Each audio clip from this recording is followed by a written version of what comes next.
नमस्कार दोस्तों, मैं नीलेश निवेश विद नीलेश चैनल में आपका स्वागत करता हूं।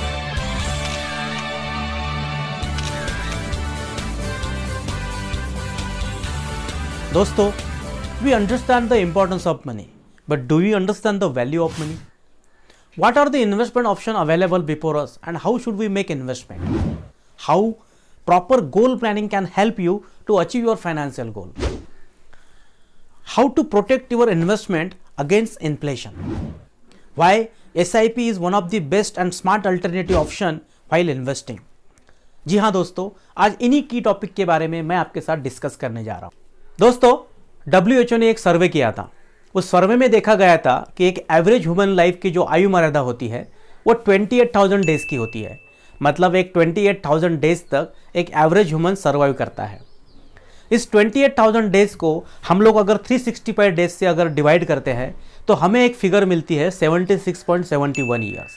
मतलब कि एक एवरेज ह्यूमन की जो लाइफ का स्पैन होता है वो 77 ईयर्स का होता है।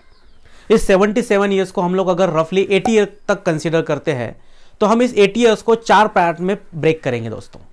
जैसे 0 to 20, 20 to 40 years, 40 to 60 years and 60 to 80 years. 0 to 20 इस स्पेसिफिक ईयर में we play, we study and we grow. 20 to 40 इस स्पेसिफिक ईयर में we get first job, we buy first car, we buy home, we get married and we have kids. 40 to 60 इस bracket में most probably we buy second car, we buy second home for investment purpose. And इसी specific period में दोस्तों हमारे जो kids होते हैं they are ready to get higher education. Okay, and 60 to 80 इस ब्रैकेट में वी गेट रिटायर्ड। दोस्तों, अगर आप देखोगे कि 0 to 20 एंड 60 to 80 ये 20 साल का ऐसा एक स्पैन है जिसमें हमारा इनकम नहीं होता है दोस्तों। इसमें हमारा जीरो इनकम होता है। और 20 से 40 और 40 से 60 साल के अंदर ही हमें हमारे सपने पूरे करने होते हैं, हमें ड्रीम पूरे करने होते हैं दोस्तों। जैसे कि मान लीजिए फैमिली के साथ वैकेशन जाना हो, घर लेना हो, गाड़ी लेनी हो, बच्चों की पढ़ाई करनी हो, हमें अपने खुद के फैमिली के पेरेंट के सपने पूरे करने होते हैं दोस्तों इसी स्पेसिफिक टाइम में। लेकिन ये सारे सपने, ये सारे रिस्पॉन्सिबिलिटी, ये सारे ड्रीम एक चीज़ के ऊपर निर्भर करते हैं, जो होता है हमारा इनकम, जो होती है हमारी आमदनी। अगर हमारी इनकम रहे, हमारा अगर आमदनी रहे तो हम ये सारे सपने पूरे कर सकते हैं दोस्तों। लेकिन अगर हमारा इनकम स्टॉप होता है तो हमारी आमदनी स्टॉप होती है तो डेफिनेटली हमारे सपने भी क्लोज हो सकते हैं दोस्तों, बंद हो सकते हैं दोस्तों। तो दोस्तों, ऐसी कौन कौन सी इवेंट हो सकती है अपने लाइफ में जिसकी वजह से हमारा इनकम स्टॉप हो सकता है। I am talking about permanent income loss, I am not talking about temporary loss. शायद हो सकता है कि आप बोलेंगे कि जॉब लॉस होने से ही हमारा इनकम स्टॉप हो सकता है, या बिजनेस में लॉस होने से भी हमारा इनकम स्टॉप हो सकता है। बट ये टेम्पररी लॉस है दोस्तों। 6 महीने, 1 साल, 2 साल में हम लोग रिकवर कर लेंगे, नया जॉब हम लोग ढूंढ लेंगे, या फिर नए जॉब के लिए हम लोग अप्लाई करके हम लोग ज्वाइन कर लेंगे, नया बिजनेस भी हम लोग स्टैब्लिश कर लेंगे। But what about permanent loss? Permanent loss जो ऐसा होता है जिसमें हमारा इनकम भी परमानेंटली बंद होता है दोस्तों। तो दोस्तों, जिंदगी में हमारे ऐसे कुछ अनफॉर्चुनेट इवेंट हो सकते हैं जिसके वजह से हमारा इनकम स्टॉप हो सकता है। तो सबसे पहला जो अनफॉर्चुनेट बैड इवेंट हो सकता है उसे हम लोग कह सकते हैं प्रीमैच्योर डेथ। जी हाँ दोस्तों, मान लीजिए अनफॉर्चुनेटली कुछ बैड इवेंट होता है हमारी ज़िंदगी में, if something happens wrong to you और हम लोग कल नहीं रहते इस दुनिया में, तो हमारा जो इनकम है वो परमानेंटली लॉस हो सकता है दोस्तों।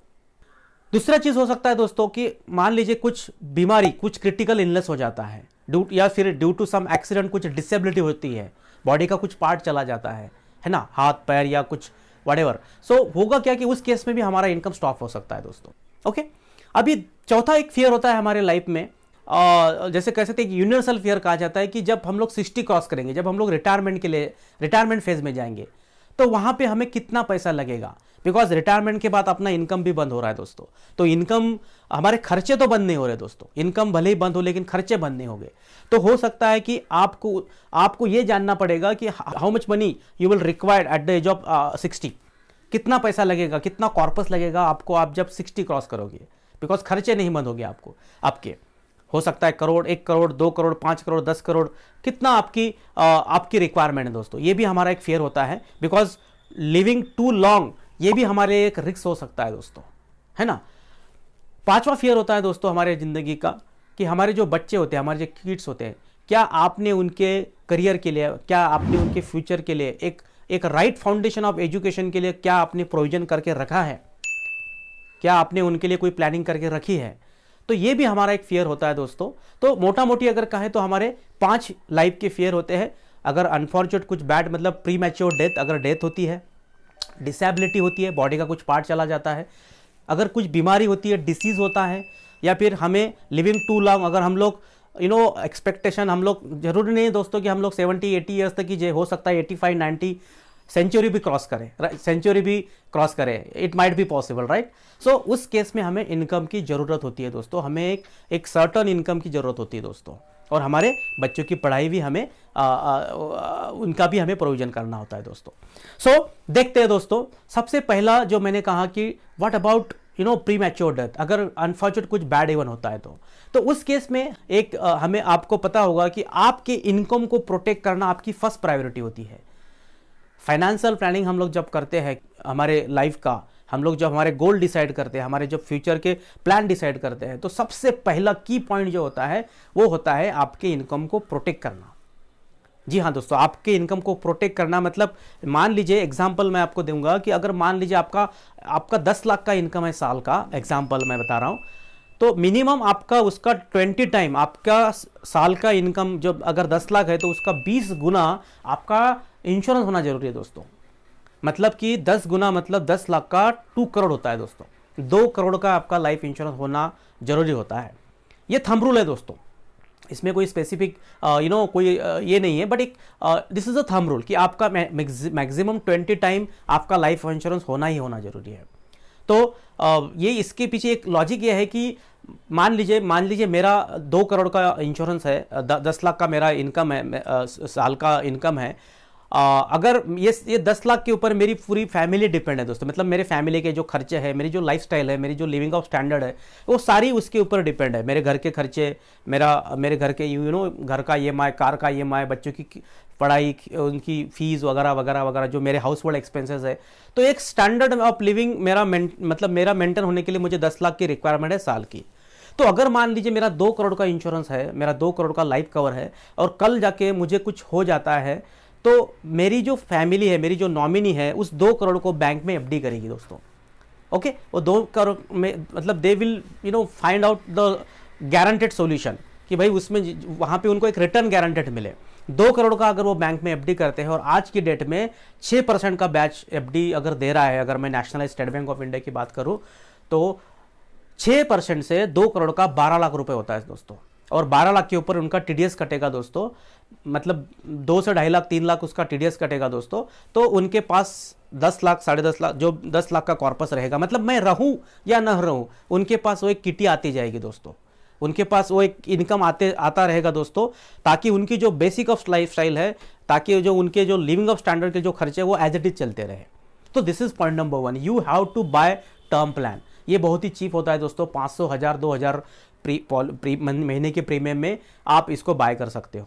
ओके, बेशक ये वैरी करेगा आपकी एज के हिसाब से, जितनी आपकी एज ज़्यादा उतना इंश्योरेंस का प्रीमियम थोड़ा ज़्यादा आ सकता है दोस्तों। मैं थोड़ा डिटेल्स में इसके ऊपर नेक्स्ट वीडियो बात बनाऊंगा, बट ये सब आप अभी ध्यान में रखिए कि you have to first buy term plan, that is point number 1। दूसरा होता है दोस्तों डिसीज। दूसरा जो फियर होता है हमारे लाइफ का, जो होता है डिसीज। अगर मान लीजिए खुदा ना मतलब कुछ बीमारी हो जाती है, कुछ मतलब आज बीमार हो जाते हैं, क्रिटिकल इलनेस हो जाता है फैमिली में, या कोई हमारा कोई घर का पर्सन एडमिट हो गया मान लीजिए, तो इमरजेंसी में हमें पैसे की प्रोविजन करना इट इज़ वेरी डिफिकल्ट। हो सकता है कि हमें कभी फैमिली के पास से बोरो करना पड़े, हो सकता है फ्रेंड्स के पास से बोरो करना पड़े, या हो सकता है हमारी कुछ सेविंग हो 3, 5 साल, 7 साल, 10 साल पहले, उसको ब्रेक करना पड़े, या हमारे घर का गोल्ड हमें बेचना पड़े, व्हाटएवर जो हमारी सेविंग वगैरह है उसको। तो दोस्तों आप देखोगे कि आपका अगर प्रोविजन नहीं रहा, अगर आपका मेडिक्लेम पॉलिसी नहीं रहा, आपने आपके फैमिली को प्रोटेक्ट करके नहीं रखा, तो इमरजेंसी में वो फंड अरेंज करना वेरी डिफिकल्ट होता है। और उस फंड को अरेंज करने के बाद हमारी जो फाइनेंशियल लाइफस्टाइल है या फाइनेंशियल जो हम लोग बोल सकते हैं कि इकोनॉमिकल जो हमारी कंडीशन है वो 3 से 5 साल तक हम लोग पीछे जा सकते हैं दोस्तों।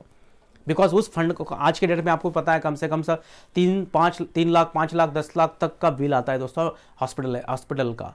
तो ये तो आपको प्रोटेक्ट करना है आपके मेडिक्लेम पॉलिसी के थ्रू, आपकी फैमिली के अनसर्टनिटी, मतलब मेडिकल कुछ अनसर्टनिटी होते हैं तो दैट इज पॉइंट नंबर 2।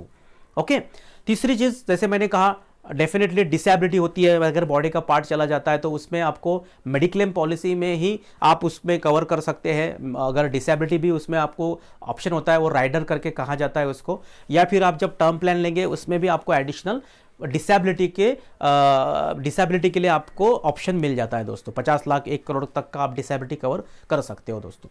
अभी देखते हैं दोस्तों जो हमारे सपने होते हैं, जैसे मैंने कहा कि हमारे लाइफ के जो सपने हैं, जो सपने मैंने आपको बताए, जो ड्रीम अपने जो रिस्पॉन्सिबिलिटीज आप हमारी लाइफ की हमने बताई, घर लेना, कार लेना, बच्चों की पढ़ाई, रिटायरमेंट वगैरह वगैरह, तो उसके लिए हम लोग क्या करते हैं दोस्तों, सेविंग करते हैं, हम लोग उसके लिए इन्वेस्टमेंट करते हैं। तो कहाँ कहाँ हम लोग इन्वेस्टमेंट करते हैं, कौन कौन से इंस्ट्रूमेंट में हम लोग कहाँ इन्वेस्टमेंट करते हैं दोस्तों, आइए देखते हैं कहाँ कहाँ के हम लोग इन्वेस्टमेंट करते हैं। जैसे सेविंग जब हम लोग करते हैं तो पीपीएफ में करते हैं, पब्लिक प्रोविडेंट फंड, गोल्ड में हम लोग सेव करते हैं, बैंक में डिपॉजिट करते हैं, एफडीज वगैरह करते हैं, पोस्टल स्कीम में हम लोग इन्वेस्टमेंट करते हैं, एलआईसीज में करते हैं, इन्वेस्टमेंट में हम लोग रियल एस्टेट में करते हैं, प्रॉपर्टीज़ में इन्वेस्टमेंट करते हैं, इक्विटी जो होता है ना, शेयर्स वगैरह, स्टॉक मार्केट वगैरह जिसे कहा जाता है, उस वहाँ पे हम लोग इन्वेस्टमेंट करते हैं, म्यूचुअल फंड में करते हैं, पीएमएस में, पोर्टफोलियो मैनेजमेंट सर्विसेज में हम लोग इन्वेस्टमेंट करते हैं, equity mutual fund and ULIP में हम लोग इन्वेस्टमेंट करते हैं। तो देखते हैं दोस्तों, अब जब भी कोई हम लोग सेविंग करते हैं, देखो सेविंग एंड इन्वेस्टमेंट में डिफरेंस होता है दोस्तों। सेविंग जो होती है हम लोग शॉर्ट टर्म के लिए करते हैं, और इनफैक्ट हमारा इंडियन मेंटालिटी थोड़ी अलग है दोस्तों। हम लोग मतलब होना चाहिए सेविंग हम लोग शॉर्ट टर्म के लिए होनी चाहिए और इन्वेस्टमेंट हमारी लॉन्ग टर्म के लिए होनी चाहिए, but we Indians are completely opposite, like हम लोग सेविंग लॉन्ग टर्म के लिए करते हैं और इन्वेस्टमेंट शॉर्ट टर्म के लिए करते हैं। तो this is very bad actually, जो हमारे इन्वेस्टमेंट हमारे रिटर्न के ऊपर उसका काफ़ी बड़ा इम्पैक्ट होता है दोस्तों। मैं आपको बताऊंगा थोड़े धीरे, मतलब मेरे प्रेजेंटेशन में आपको समझ में आ जाएगा आगे। सो मैं कह रहा था दोस्तों कि आप जब हम लोग इन्वेस्टमेंट करते हैं, हम लोग जब कहीं सेविंग करते हैं, तो क्या होता है ना, हमारे कोई ऑब्जेक्टिव होती है, की ऑब्जेक्टिव होते हैं हमारे, हर एक के लाइफ के होते हैं दोस्तों। तो हम लोग पहले क्या देखते हैं कि जहाँ पे भी हम लोग सेविंग कर रहे हैं, जहाँ पे भी हम लोग इन्वेस्ट कर रहे हैं, वहाँ पे आपको सेफ्टी मिले, मतलब आपने जहाँ पे इन्वेस्टमेंट किया हो वहाँ पे safety has to be there, पैसा आपका सेफ होना चाहिए। इन शॉर्ट आपको रात को नींद आनी चाहिए कि भाई मेरा पैसा सेफ है, बाकी ऐसा नहीं कि भाई मैं कल उस बैंक का, उस कोऑपरेटिव बैंक का, या कहीं आप लगाते चिट फंड में लगाते, कहीं जगह लगाते, तो हमेशा डर लगा रहता है कि भाई कल क्या होगा, बिकॉज रेट ऑफ इंटरेस्ट थोड़े ज़्यादा मिलते हैं आपको as compare to nationalise bank. तो हम लोग क्या करते हैं, थोड़े ग्रीडी हो जाते हैं दोस्तों, और कहीं अलग जगह पे पैसा लगा जाते हैं, रिस्क की जगह पे पैसा लगा देते हैं। तो जैसे मैंने कहा कि safety has to be there, हम लोग सेफ्टी देखते हैं दोस्तों। दूसरा हमारा ऑब्जेक्टिव होता है उस पैसे के पीछे कि रिटर्न हमें अच्छे मिले या फिर गारंटेड मिले, भाई पैसा मेरे को, मतलब मेरा जो रिटर्न मिलना चाहिए उसको गारंटेड रिटर्न आपको मिले, ये आपका सेकंड प्रोविजन होता है हमारा। तीसरा चीज़ होता है हमारे ऊपर, अगर हमें उस पैसे के ऊपर अगर टैक्स में रिबेट मिलता है, अगर उस पैसे के ऊपर हम लोग जहाँ पैसा लगा रहे हैं उसके ऊपर अगर टैक्स में बेनिफिट मिलता है, या फिर मैच्योरिटी जहाँ पे मिल रही है हमें, उस पैसे की जो मैच्योरिटी आ रही है उसके ऊपर अगर टैक्स में रिबेट मिलता है, बेनिफिट मिलता है, तो हम लोग उस इन्वेस्टमेंट को ही प्रायोरिटीज देते हैं दोस्तों। और चौथी चीज़ होती है लिक्विडिटी।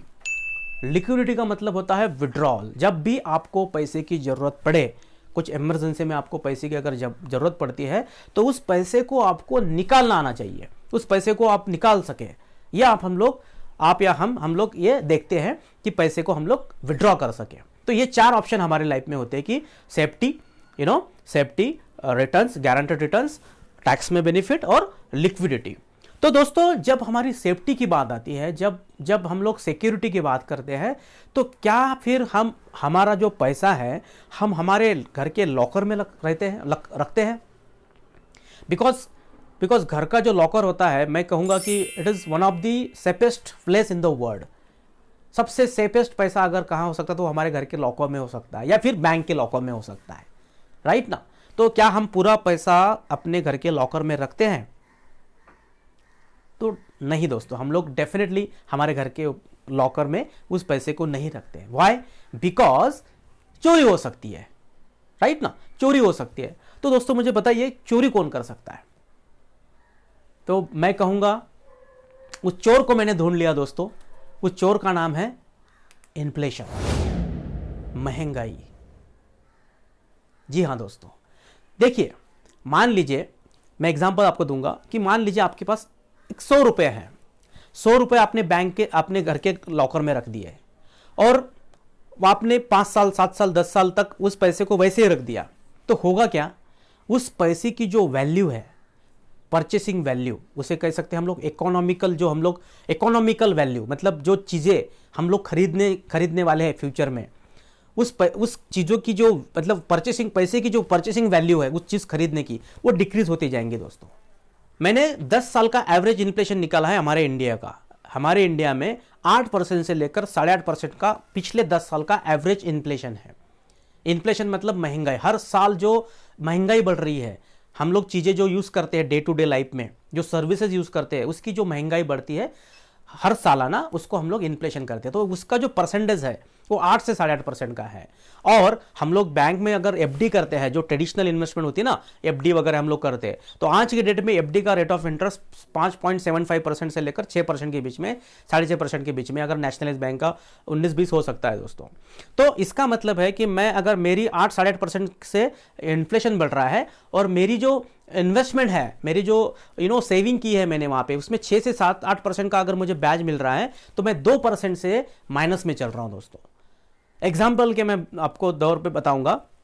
फॉर एग्जाम्पल, मेरे पास 100 रुपए है, मैंने 100 रुपए बैंक में एफडी किए हैं, तो एफडी के हिसाब से मुझे क्या मिलेगा, 106 रुपए मिलेगा अगले साल। 6% जैसे अगर ब्याज मिलता है तो 106 रुपए मेरा वैल्यू बनेगा। बट इन्फ्लेशन 8% से बढ़ रहा है, तो मेरा मतलब मैं जो चीज खरीदने जा रहा हूं कल अगले साल, तो उसकी वैल्यू बनेगी 108 रुपए दोस्तों। तो इसका मतलब है मैं 2 रुपए से माइनस में चल रहा हूं। और एक पॉइंट मैं आपको बताने जा रहा हूं दोस्तों, अगर आपका इनकम अगर टैक्सेबल है, अगर आपका इनकम टैक्सेबल है, आप टैक्स ब्रैकेट में आते हो, तो आपकी जो एफडी के ऊपर आप ब्याज ले रहे हो ना, वो भी आपको और रिटर्न्स माइनस करके देगा। मैं बता रहा हूं, जैसे आप मान लीजिए कि आप 30% के टैक्स ब्रैकेट में आ रहे हो, 30% के टैक्स ब्रैकेट में आप आ रहे हो, तो आपको 6% भले ही ब्याज मिल रहा हो, लेकिन इन एफडी के ऊपर जो ये मिलता है, इंटरेस्ट मिलता है, वो टैक्सेबल होता है। तो 3% मतलब आपका एक्चुअल रेट ऑफ इंटरेस्ट 3% होगा दोस्तों। अगर आप 20% मतलब 6% नहीं है, उसके ऊपर आपको टीडीएस भी देना पड़ेगा बैंक को या गवर्नमेंट को, right. So this is point number, आपको पॉइंट नोट करना है कि आप जो इन्वेस्टमेंट करते हैं एफडीज में या इसमें, तो आपको इन्फ्लेशन को भी नजरअंदाज नहीं करना चाहिए। आपको इन्फ्लेशन को बीट कर सके ऐसी जगह पे हमें इन्वेस्टमेंट या सेविंग हमारी होनी चाहिए दोस्तों। तो एक एग्जांपल मैं आपको और बता रहा हूं, इफेक्ट ऑफ इन्फ्लेशन। क्या होता है इफेक्ट हमारे इन्फ्लेशन पे, ये डेटा मैं आपके साथ शेयर कर रहा हूं। 1979 से लेकर 2019 तक का डेटा है ये। आप देखोगे हमारे इंडिया में 1979 में 7.03% का एवरेज इन्फ्लेशन रहा दोस्तों। एवरेज इन्फ्लेशन हो सकता है किसी साल 10% का इन्फ्लेशन हो, किसी साल 5% का इन्फ्लेशन हो, किसी साल 8% का हो, किसी साल 4% का हो, लेकिन एवरेज जो इन्फ्लेशन आया है वो 7% का आया है दोस्तों, 7.03%। तो अगर आपके पास 79 में अगर 100 रुपए रहते थे 1979, तो आज उसकी जो वैल्यू होती थी वो 4.8 पैसा, मतलब खाली 5 रुपए उसकी वैल्यू बन चुकी है दोस्तों। तो ये होता है इफेक्ट ऑफ इन्फ्लेशन। तो आप देखिए पैसे की जो परचेसिंग वैल्यू वो डिक्रीज होती है year on year. Okay, so this is the thing. Example, एक जमाना था वंस अपॉन अ टाइम, जैसे कह सकते मुंबई में 25 से 26 रुपए के आप देखोगे 26 रुपए के पूरे फैमिली का डिनर होता था दोस्तों एक जमाने में, है ना। 70 पैसा खाली रोटी के, 70 पैसे की एक रोटी मिलती थी। आज की डेट में देखो आप 40 रुपए की रोटी, 50 रुपए, 60, 80 रुपए की रोटी बन गई है। अगर आप किसी रेस्टोरेंट में खाना खाने जाते हो तो देखिए आप 8 रुपए मतलब 8 रुपए का शाही पनीर, दही मक्खनी 5 रुपए वगैरह वगैरह। तो इस हिसाब से आप देखोगे तो आपका मतलब चीज़ें इंक्रीज हो रही दोस्तों, इन्फ्लेशन की वजह से, महंगाई की वजह से हमारे जो डे टू डे की लाइफ है उनकी ये बढ़ रहे, एक्सपेंसेस बढ़ रहे, ये प्राइजेस बढ़ रहे दोस्तों। किसी ज़माने में 10 रुपये से लीटर से 100 रुपये में 10 लीटर पेट्रोल आया करता था। आज के डेट में आप देखोगे 80 से 90 रुपये का रेट हो चुका है, 1 लीटर हमें पेट्रोल मिलता है। तो हो रहा है क्या दोस्तों कि हमारे जो लाइफस्टाइल है वो भी इंक्रीज होती जा रही है, और साथ साथ में हमारे जो प्राइजेस ऑफ चीज़ें की जो प्राइजेस है वो भी इंक्रीज होती थी। हमारी लाइफस्टाइल में हम लोग पहले 500 रुपये का शूज़ यूज़ करते थे, तो आज हम लोग 2,500 से 3,000 का शूज़ यूज़ करते हैं। 3,000 का शूज़ पहले 15 साल पहले हम लोग मोबाइल यूज़ करते थे, आज के डेट में हम 25 से 30,000 रुपये का मोबाइल यूज़ करते हैं। तो वॉच देखिए, मतलब हर चीज़ हमारी देखेंगे तो पहले गाड़ी से हम लोग 50,000 की गाड़ी खरीदते थे, आज हम लोग 6-7 से 8 लाख रुपए की गाड़ी हम लोग प्रीफर करते हैं। तो हो रहा क्या कि हमारी एग्जाम्पल अगर देखें तो हमारे लाइफस्टाइल भी हो रही। तो हमारा जो वरी करने का जो चीज़ है, मतलब सबसे बड़ी जो हमें वरी करने की चीज़ है इस जर्नी में, हमारे इन्वेस्टिंग और फाइनेंशियल फ्रीडम के जर्नी में, हमारे जो एक्सपेंसेस है वो इंक्रीज होते जा रहे हैं दोस्तों। हमारे जो खर्चे हैं ना वो खर्चे इंक्रीज होते जा रहे हैं। और पॉइंट जो नोट करना है, हमारे जो इन्वेस्टमेंट के रिटर्न्स है, जहाँ पे हम जिस इंस्ट्रूमेंट में हम लोग पैसे लगाए हैं, जहाँ पे हम लोगों ने इन्वेस्टमेंट किया है, उसके जो रिटर्न्स है ना वो धीरे धीरे डिक्रीज होते जा रहे हैं दोस्तों। मतलब ये सबसे बड़ा पॉइंट है जो हमें वरी करने का, जैसा हमें हमें हमें जैसे बोल सकते हैं ना, हमें चिंता करने की जो बात हो सकती है तो यही है कि हमारे एक्सपेंसेस ग्रो हो रहे हैं, बढ़ रहे हैं, और हमारे जो मतलब जो इंस्ट्रूमेंट है जहाँ पे हम लोगों ने पैसा इन्वेस्टमेंट किया है वो डिक्रीज होते जा रहा है दोस्तों। सो दोस्तों मैं आपको आपके साथ और कुछ डेटा शेयर कर रहा हूँ। देखिए ये सारे गवर्नमेंट की स्कीम है, जो हम लोग गवर्नमेंट के जो जहाँ पे हम लोग स्कीम में इन्वेस्टमेंट करते हैं। पीपीएफ, पब्लिक प्रोविडेंट फंड, आप देखोगे 1992 में 12% रिटर्न देता था पीपीएफ। आज 2000 में, मतलब 8 साल बाद उसका रेट ऑफ इंटरेस्ट डिक्रीज हो गया और 11% पीपीएफ में हमें इंटरेस्ट मिलता था। और करंट अगर आज की मैं बात करूं तो आज हमें 7.90% तक का पीपीएफ में इंटरेस्ट मिलता है दोस्तों। पोस्ट ऑफिस जो होता है ना, रिकरिंग डिपॉजिट जहां पे हम लोग करते हैं पोस्टल स्कीम में, तो एक जमाना था, मतलब 1992 में 13.5% का ब्याज मिलता था दोस्तों। 2000 में आज 10.50% आया और आज की डेट में वो 7.20 पे ट्रेड कर रहा है। पोस्ट ऑफिस का जो होता है ना डिपॉजिट होता है 3 साल से लेकर 5 साल तक, 13% से लेकर 13.5% का रिटर्न मिलता था 1992 में। 2000 में 10 से 10.5% आया है, आज की डेट में 7.70% मिल रहा है। आप देखोगे पोस्ट ऑफिस में भी 14% का रिटर्न मिलता था, आज के डेट में 7.60% है। नेशनल सिक्योरिटी स्कीम जो होती है वहाँ पे 12% का रिटर्न मिलता था 92 में, बाद में 11% आया, आज की डेट में 7.90। बैंक में जो हम लोग एफडी करते हैं, जो सबसे बोलते हैं ना मोस्ट प्रिफरेबल इन्वेस्टमेंट इंस्ट्रूमेंट कहा जाता है जिसे एफडीज, देखो आप 13% का रिटर्न लेते थे 1992 में, आज 2000 में वो रिड्यूस होकर 9.5% आया है, 9.5 से 10%, और आज के रेट में 5.5% से 6% के बीच में मिलता है। तो आप देखो कि ईयर ऑन ईयर जो गवर्नमेंट के जो स्कीम्स हैं, उस स्कीम्स के जो रेट ऑफ इंटरेस्ट है ना, धीरे धीरे उनके जो ब्याज दर है वो रिड्यूस होते जा रहे हैं, कम होते जा रहे हैं। अभी डिस्कस करते हैं दोस्तों इंपॉर्टेंट चीज, जैसे कि हम लोग देखते हैं कि हम और आप जो इन्वेस्टमेंट करते हैं, जहां सेविंग करते हैं, एफडीज करते हैं, पीपीएफ में करते हैं, एलआईसी करते हैं, पोस्ट स्कीम वगैरह वगैरह, जैसे मैंने अभी इंस्ट्रूमेंट देखा है, म्यूचुअल फंड, रियल एस्टेट और स्टॉक्स वगैरह वगैरह। तो 4 चीजें हम लोग प्रीफर कर रहे हैं, सेफ्टी देखते हैं, रिटर्न देख रहे हैं, लिक्विडिटी देख रहे हैं, टैक्स में बेनिफिट देख रहे हैं। जब 4 चीजों को हम लोग प्रीफर कर रहे हैं, तो ऐसा कौन सा इंस्ट्रूमेंट है जहां पे आपको ये चारों चीजें मिले? चारों चीजें मतलब जिसमें सेफ्टी भी हो, रिटर्न भी हो। अभी रिटर्न की मैं यहां पे जो बात कर रहा हूं ना दोस्तों, ये मैं इन्फ्लेशन के रिटर्न की बात कर रहा हूं। मतलब अगर इन्फ्लेशन 7 से 8% है, तो मैं जहां पे मेरा पैसा लगा रहा हूं, जहां पे मैं अपना पैसा इन्वेस्ट कर रहा हूं, उस पर्टिकुलर इंस्ट्रूमेंट में मुझे इन्फ्लेशन को बीट कर सके उतने कम से कम रिटर्न मिलने चाहिए। अगर इन्फ्लेशन 8% का है तो मुझे कम से कम 10 से 12% या 15% का रिटर्न मिलना चाहिए। ये मेरा ऑब्जेक्टिव है इस प्रेजेंटेशन के पीछे, ये जो आपको मैं स्लाइड शेयर कर रहा हूं उसके पीछे। तो आप देखोगे एफडी, सेफ्टी तो है, सेफ्टी तो एफडी में होती है दोस्तों, लेकिन रिटर्न नहीं होते। रिटर्न कहां, मैं अभी इन्फ्लेशन के साथ इसको कंपेयर कर रहा हूं, रिटर्न इसमें नहीं होते। लिक्विडिटी उसमें नहीं होती, बिकॉज अगर आप जाओगे 5 साल का एफडी किया, बीच में आपको निकालना हो तो आप निकाल नहीं सकते। अगर आपको निकालना भी पड़ेगा तो वहां पे आपको चार्जेस बेयर करने पड़ते हैं। और हो सकता है कि शायद 5 साल की एफडी के लिए मैंने आपको 7% का ऑफर किया हो रेट ऑफ इंटरेस्ट बैंक ने, कल जाके 2 साल बाद आप इसको रिड्यूस करना बंद करने आ रहे हो, तो मैं आपको बोलूंगा कि भाई मैं 2 साल का जो एफडी का ब्याज है मैं वही ऑफर करूंगा आपको, तो वो शायद हो सकता है 4.5 या 5% हो सकता है, और उसके ऊपर भी मैं आपको 2% 3% का फाइन लगाऊंगा, बिकॉज आप वो एफडी को ब्रेक कर रहे हो, राइट। टैक्स में बेनिफिट इसमें एफडी में नहीं होता है। वाइस वर्सा देखिए, पीपीएफ में सेफ्टी होती है दोस्तों, रिटर्न नहीं होते, लिक्विडिटी नहीं होती, बिकॉज पीपीएफ का रिटर्न मैंने आपको अभी बताया है कि 7-7.5% पे अभी अभी अभी हमें मिल रहा है 7-7.5% से। टैक्स बेनिफिट हमें मिलता है, एटीसी का बेनिफिट मिलता है, और मिलने वाला मैच्योरिटी बेनिफिट भी टैक्स फ्री होता है उसमें पीपीएफ में। पोस्टल स्कीम में सेफ्टी होती है, रिटर्न नहीं होते, लिक्विडिटी होती है, ओके, टैक्स में बेनिफिट भी होता है वहां पे। गोल्ड में सेफ्टी होती है दोस्तों, लेकिन रिटर्न नहीं होते गोल्ड में, ओके। इसका भी डेटा मैं आपको आने वाली किसी वीडियो के साथ शेयर करूंगा, बिकॉज ये सारी जितने भी मैंने इंस्ट्रूमेंट बताए हैं इसके सारे मेरे पास 19 मतलब मैंने कुछ 1979 से लेकर 2020 तक का इसका रेशियो मैंने दिया है कि एक्चुअल हमें कितने रिटर्न मिले हैं कौन कौन से इंस्ट्रूमेंट में, ओके, ये 30 से 40 साल के जर्नी में। तो किसी और वीडियो में मैं आपके साथ वो शेयर करूंगा। तो गोल्ड में सेफ्टी होती है, रिटर्न नहीं होते हैं, ओके, लिक्विडिटी इसमें होती है, टैक्स में बेनिफिट नहीं होता है, ओके। बॉन्ड जो होते हैं ना, corporate bond, commercial bond, security bonds, इसमें सेफ्टी होती है दोस्तों, रिटर्न नहीं होते, लिक्विडिटी नहीं होती, क्योंकि इसमें लॉकिंग होता है 5 साल 7 साल 10 साल का, और टैक्स में बेनिफिट भी होता है, इसमें एटीसी का बेनिफिट मिलता है जब आप किसी बॉन्ड में इन्वेस्टमेंट करते हैं। तो स्टॉक मार्केट, स्टॉक में जैसे शेयर में, स्टॉक में सेफ्टी होती है दोस्तों, रिटर्न भी होते हैं स्टॉक में, ओके। इसको तो मतलब वर्ल्ड का सबसे बड़ा हॉटेस्ट इन्वेस्टमेंट ऑप्शन कहा जाता है दोस्तों। लिक्विडिटी होती है वहां पे, टैक्स में बेनिफिट नहीं होता है वहां पे।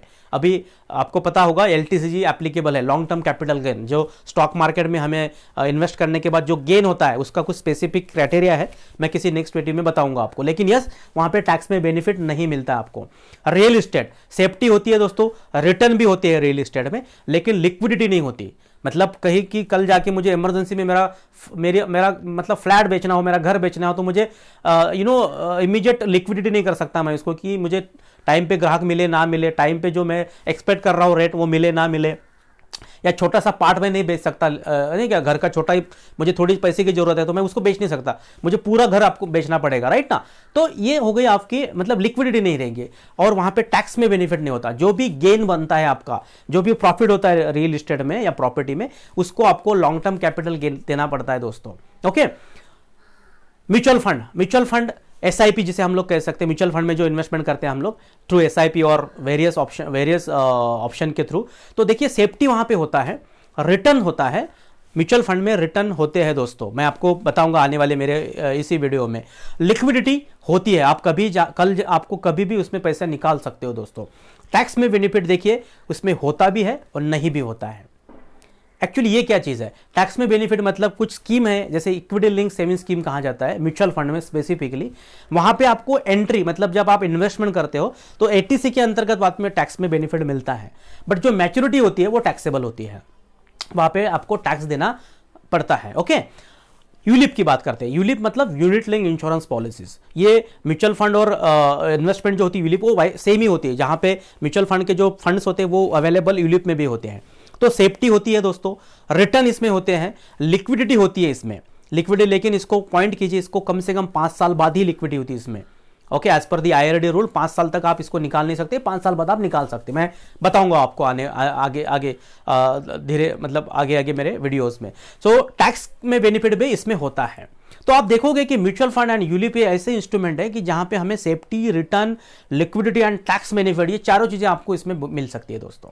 तो देखते हैं आगे कि what is mutual fund, SIP और व्हाट इज यूलिप, ओके।